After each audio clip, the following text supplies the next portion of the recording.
كاميرا رياضة مباشرة تلتقي برئيس مجلس بلدية الكسوة المهندس والداعم للرياضة والرياضيين الأستاذ عبد العزيز أصفر. الله يعطيكم العافية، كرنفال رائع جدا. شو بدنا بهاي المناسبة؟ منير محي الدين عوض. الشهداء أكرم من في الدنيا. فرقة المقيليدة.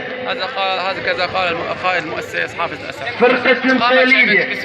بحزب البعث العربي الاشتراكي بالتعاون مع مجلس البلديات شادي عيد فياض وكافة بلديات المنطقة بحركة بسيطة تعبيرا وإجلالا لأرواح شهدائنا الذين قدموا فرقة جب الصفا وأغلى ما يملكوا وهو روح الإنسان بلال إبراهيم وهي أغلى ما يملك يقدمها في سبيل الدفاع عن أحمد الوطن محمود العوض الوطن والمدن وكافة رضوان محمد الحسين من دنس الإرهاب. كل الشكر والتقدير علي العايش. كل الشكر والتقدير للأستاذ المهندس عبد العزيز أصفر رئيس مجلس بلدية الكسوة. شكرا.